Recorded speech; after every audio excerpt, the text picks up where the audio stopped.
Greetings of the day. Now we have come to chapter 5, and then this chapter is providing you with the understanding of different insurance customers, their importance, what satisfies them, and how they behave differently during the course of policy, right from the stage of purchase of insurance to making a claim. Not all customers are same. Of course, there are all customers are definitely not same, and then the needs differ. Every management they have their own principle, fundamental principle. The Tatas have different principles, the Birlas have different principle, Adanis have different principle, Reliance, L&T, and all these corporates are having a different principle. Similarly, basically the management system, either it is a church management, or you can say the temple management. The church management is sort of something like Larsen and Tobro, which is not a in a way family owned business, and then there is a you know you can say a well defined position, right from the, you can say, in church it is pope, then cardinals and bishops and so on. So there is a downwards and upwards communication. But if you come to a temple management, it is the chief priest and his son becomes chief priest. Similarly, family-owned business, they have a different structure altogether considering. So you have to see say for example, Mazgandok Limited, how it functions, and then the L&T, Larsen and Tobro, how it functions, and then the sugarcane factories, sugar factories, which is on the cooperative principles, but owned by some of the political person in India, how it is functioning. So similarly, the management principle, management philosophy is very, very important considering all these things. So what we are going to understand in this, that we understand who is an insured, who is insured. Then understand the different types of customers and how they differ. Then also you understand customer mindsets and their customer satisfaction. You discuss the importance of ethical behavior. So these are all very important aspects and which we are going to discuss in this particular chapter. So initially you should be in position to understand who is insured, who is taking an insurance. He is insured. He is insured by the insurance company. So there are different categories of insured. What are they? One is retail individual. So basically he is not having, he is an individual person, and he is having, every individual person is having his own need for the insurance. So what are the products normally a individual person will be looking for? A personal accident, that is, uh, then there is a health insurance plan. Then there are his residential houses and contents insurance plan. So he will be having a motor vehicle. So he will be taking the insurance of motor vehicle. So he will be having certain assets. So he can be having fire and burglary policy for that. So if he is sending his household goods when he is transferred, he will be taking a marine policy. But this is a retail individual once he is coming to the insurance company for having his insurance. You see, try to understand every person, whether he is a individual personality, corporate, or retail SME, whatever it is. Uh, uh, the See, whether it is a small, medium enterprises, corporate, retail, everybody is carrying out a risk analysis. The risk analysis, there are four elements. I have money with me, so there is the risk. I have to keep it in the bank. The bank will be, they will declare bankruptcy. The bank is there. Then the bank will, there are a couple of banks, and then my deposit will be. Then I keep it in the share market. There is the ups and downs, and it is basically a, you can say, there are ups and downs in the market. So I can, if I return a cash with me, then there are ups and downs. I can keep the money in the gold. So I have cash. Then I have machineries. What machineries I can be having? Maybe I have air conditioner. I have my automobile. I have my television sets. So there are a couple of things that can be insured. Then I have my property. I have my house. I have my office. I have my furniture. So everybody is doing a risk analysis. When it comes to the money, then there is a machinery. Then there are men working with me, or men means my family members. I'll be going for their this thing. So, and then the men, machinery, money, and material. Of course, material means what all the things I have in household. So this is applicable even for the corporate. Now, corporate sections can be subdivided on the basis of sectors like energy, finance, ledgers. Then there are sizes, mid-size, national, MNCs, etc., etc. So there are different type of sectors. If it is a Tata, then there is a steel industry. If the steel industry is there, Tata may be having mines. Then Tata is having in the paper. So you have a different industry. So the textile industry, so it starts right from the yarn, right from yarn, and then the weaving, and then the dyeing, and then the selling. Maybe sale is export and it can be import also. So if it is a ship's construction, then there are the steel structures manufacturing, and then you are the importing. Then there are ships. So in corporate, there are various things considering the type of business, nature of business. You have huge assets for the purpose of insurance, which can be machinery breakdown, which can be hull and machinery, which can be cargo in transit, and which can be, you can say, burglary, which can be industrial, all this policy, which can be erection policies. So there are various types of risk involved when the corporate comes in picture. So there are different types of policies which is designed and prepared for them. Then there is a retail, small, medium enterprises. So small, medium enterprises also, these are small shops, restaurants, cafes and offices, etc. But then try to understand the risk analysis you can carry out if you understand their money, how much money is involved in the risk, the material, and then the machineries and men. So this 4M theory, once you carry out the risk analysis, the material will be in transit, the material will be at storage, the material will be in process. Similarly, the machinery breakdown can be there. There can be fire, there can be flood. So you have to have what are the chances of risk in my area, what are the possibilities of risk, and considering the possibilities of risk, I should be taking insurance. So you try to understand the different type of personnel they are asking for insurance and what type of policies they will be asking. So you may be you may be a surveyor, you may be in the insurance industry or a broker, whatever it is. But try to understand that the requirement of policy is based on the business, based on the capacity of that particular industry. Now you understand what are the types of customer. The one customer will be outsider. I am manufacturing item. Say for example, I am manufacturing a yarn, and then the yarn is purchased by various weavers. So the weavers, a person who buys the goods or services, that is a business has to offer. These are the people who are not part of the business, outsiders. Somebody is purchasing the pharmaceutical items. Somebody is purchasing, so it is going to the outsider. The customer is from outside. Hospitals may be purchasing medicine. The medical shops may be purchasing medicine. The yarn is purchased. But the textile is offering cloths to the wholesalers, and then it is routed to the retailer. Various types of, be it a automobile industry, be it any industry. But then when you manufacture the vehicles, it is going to the wholesaler, dealer, and through dealer it is going to directly customer. So the customer is an outsider, a person who buys the goods or services that a business has to offer. These are the people who are not part of the business. You understood what I'm trying to say. So this is also referring to the, and then second, they are internal customer. What is internal customer? That from one shop floor, the goods are going to other shop floor, or from one of my industry, it is going to other industry for reprocessing. It is processed, third industry will reprocess, and final. So there is an internal flow of the goods from one place to other place for the purpose of processing.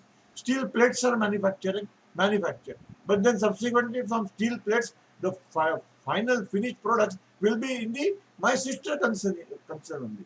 So this is refers to the interrelationship of the departments That is the work output of the department, being an output for another department. So you are manufacturing part. Say, take the example, classic example of car. It starts from chassis. The chassis, then it goes for wheels, then it goes for body, then it goes for engine, then it goes for electrical. So there is a unit construction. Even in the ship industry, the unit blocks are manufactured, they are fabricated, assembled, and then the engine is installed. So there are various things done on a vessel on a unit basis. The cars are on a unit basis. There are various making steel coil. This is also on the unit basis. There is a continuous flow, continuous chain. Comes from one department to other department to third department. Finally, inspection, packaging, like that. So there are two type of things. One, I manufacture, sell it outside.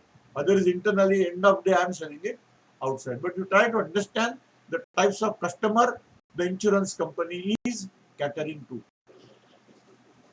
See, basically, the insurance customers are always different, because what insurance is promising you, that in case of damages they are giving you assurance, and for that assurance there is no immediate satisfaction. But then there is you can always say that it is a completion of duty, that yes, I have taken an insurance. But if you take any other purchase of tangible good, you purchase a car, you purchase ornaments, you purchase a garments, you purchase shoes, whatever it is, you purchase a house. You once you go and stay inside, it gives you comfort. You have the feeling of the pleasure, satisfaction, and then maybe proud feeling. There can be any number of feelings, considering your emotional attachment to that particular property, the vehicle, the ornaments. But if it comes to insurance, if you purchase insurance, you do not get any immediate sense of pleasure. There is no pleasure, nor does it give anything tangible from the purchase.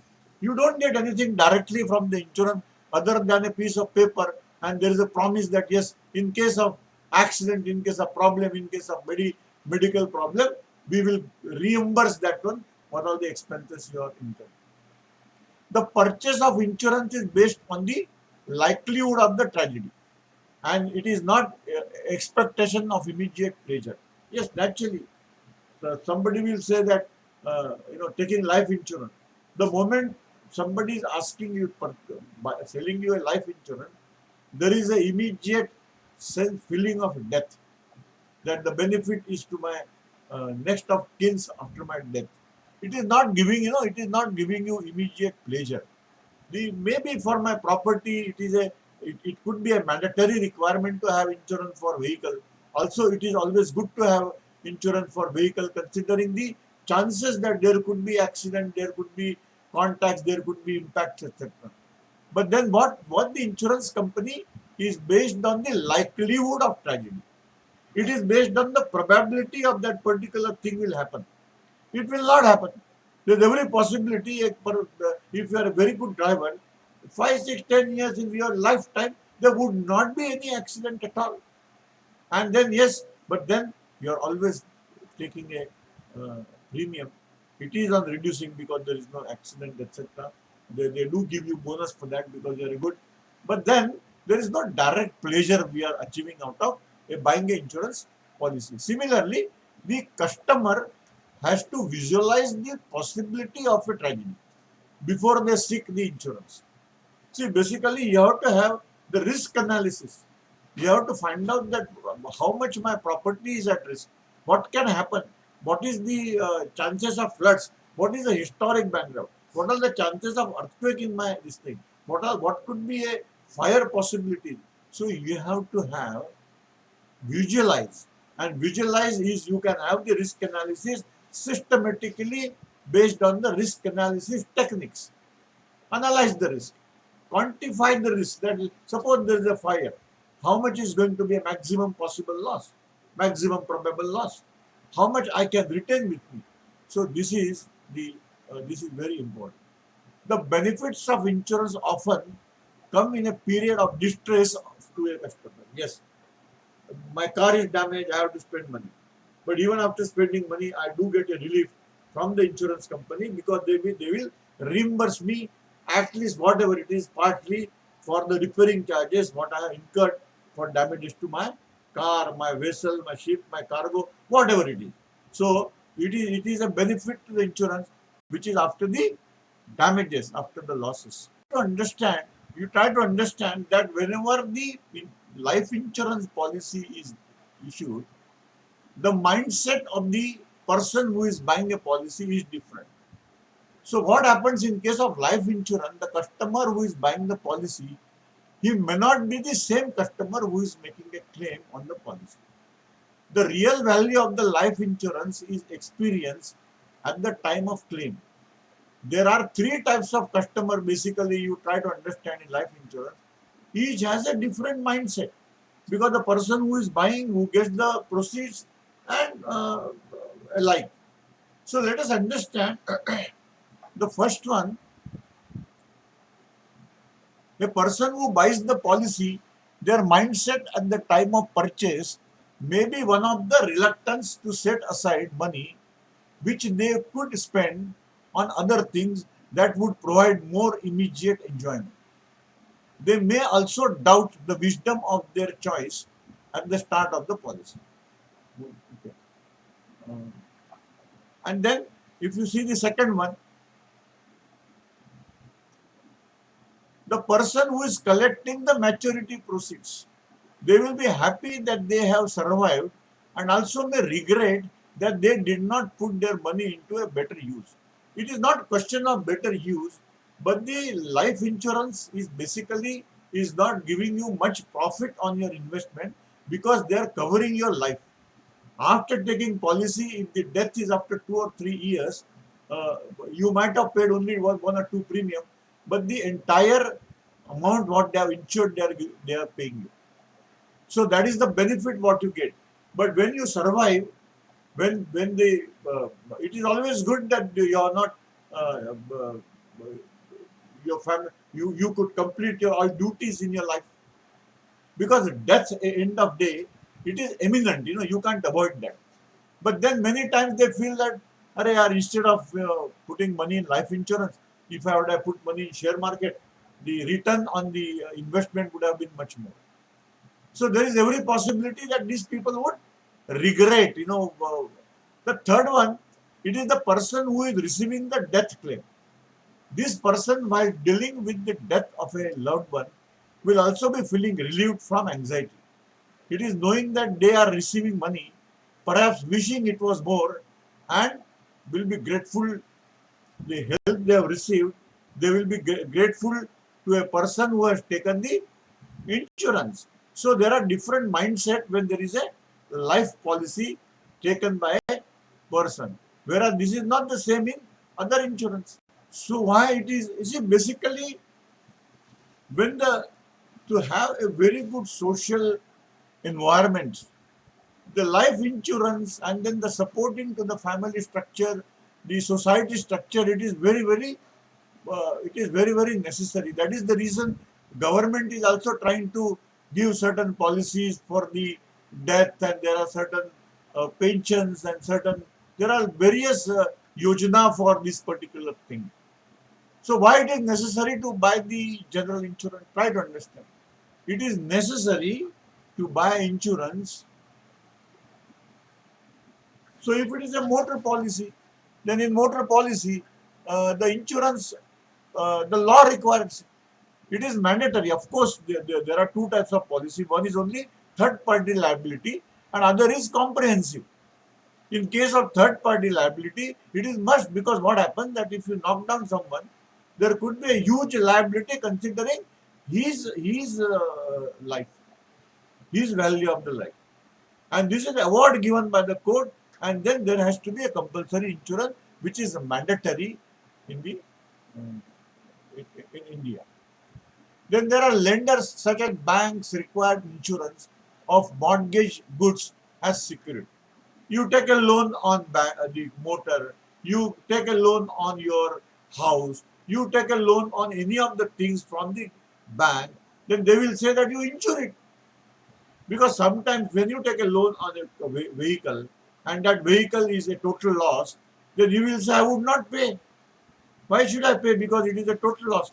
So the bank will take the insurance, and that policy is, you can say that their name is also incorporated or it is hypothecated to them. So they will definitely require for it. Then there is a trade practices. Insurance is a condition in commercial contracts. Many commercial contracts, they will say your men should be insured. The contractor's equipment should be insured. The cargo liability is insured by the vessel. The cargo should be insured.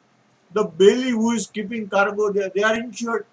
So because as under a contract, as a bailee, I am also responsible for the physical goods which I am keeping as a bailment, and then I should have the policy for that. So the customers are really happy when they are recognized and respected.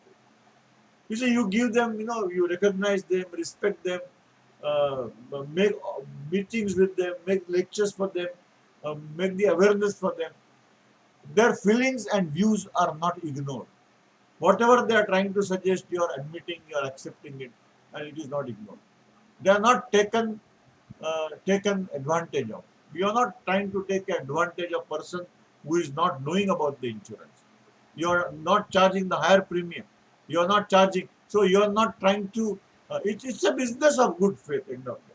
So whether it is a uh, ordinary man or it is a big corporate, the approach of the insurance company should be same. Of course, I can understand it cannot remain same. They feel cared and help. They are always, whenever there is a claim, and then there is a very good support from the development officer, broker, etc. The client is, of course, is almost happy in the process. So there are various servicing activities. There are many intermediaries. Who are intermediaries? That there could be agent, insurance agent. Then there is a broker, insurance broker, who is procuring a business on account of the client. Then there are surveyors. Okay, there are recovery agents. There are many intermediaries. Legal team is there. Legal lawyers are there. So, what is the role of intermediary? We have to keep customers satisfied. The broker will see to it that he gets the benefit, and at minimum premium rate, the client's assets are insured, are properly insured. The agents and brokers should take care of customer satisfaction when policies are purchased. Yes, that is, they should do it at utmost care. Surveyors and third party, uh, the claim those who are settling the claim, they also play a major role in keeping the customer satisfied. Because you see, many times what happens that when the surveyor is the person who tells that your claim is not payable, because he is trying to the, adjust the loss as per terms and condition of the policy, and then that is not, uh, if it is not payable as per the policy, so he becomes a bad man immediately. He will say that this surveyor is not good. Similarly, the third party, those who are analyzing your claim files and they are settling it, so there also when they feel that it is not as per the terms and conditions of policy, they become very bad. So the job of surveyor and this third party has to be, claim settlers has to be done very nicely, judiciously, politely, without disturbing the clients. So every person should understand the importance of ethical behavior. You behave with the ethical standards. You have in such a way that you being ethical is about doing the right things. You're not doing wrong. You are doing something which is right, considering the particular situation. So ethics in business include the increased accountability and corporate governance. Your product should be good, your distribution should be good, your servicing should be good, your maintenance should be good, and then in the full process, you should be, you should be reasonable in costing. You should be reasonable in your behavior with the client. So all these are the ethical standards. Unethical standard is malpractices, corrupt practices. So corrupt practices, malpractices are not ethical practices. The Right to Information Act 2005 and the Development of Public Interest Litigation (PIL) have assured the considerable has assumed the considerable importance as the ways of the achieving better accountability and governance. Because there is a right to information. If somebody is doing wrong, or there is a difference in, you can say, decisions, and then of course there is a public interest litigation. So these are things that definitely helping. It is trying to keep a control on the industry to have all types of ethical standards. So this is very important. See the possibility for ethics to be compromised. And what happens? The choosing between two plans. The one of which have, this is for the life insurance. Basically, you cannot consider it for the cargo insurance, hull and machinery insurance, fire insurance, etc. because there are no plans given. It is the risk associated and the value of the property, etc. Whereas in life insurance, there are various plans considering your requirement, your the condition, your possibilities of your financial condition to pay. So one is having a less premium or less premium. Less premium is less commission than the other. See, try to understand, there are one plan. So there are selling two plans, one of which has a considerably less commission than the other. Maybe benefits are different, maybe benefits are less. But the development officer, the agent, will not show that plan to the client at all. He will only try to show where the premium is more, the commission is more. And that is throughout. For coming 25 years, whenever you pay premium, that development officer gets commission. So he is trying to give you a wrong policy. He is trying to see his benefits rather than your benefits. So there are many times, you see, even in the various policy, marine policy, the policy clauses are very small script, very small, but every pros and cons, every SWOT analysis of the particular, what is covered, what is excluded, what you will not get, what is under insurance, all these things has to be explained to the insurer. The insurance, what happened when the loss is there, considering the policy issued, he will have deductions from the claim. So when the deductions are there, the client will say, why, we never knew this. Nobody informed us. So this is the job of agents. Even at the time of settlement of claim, the surveyor should be discussing, trying to explain the policy terms and condition to the owner. That is always a good practice. So now we have discussed the various types of customer, their mindset, and then what they feel about the insurance, ethical standards. All these things we already discussed this is the chapter 5. This is the end of chapter 5. Thank you very much.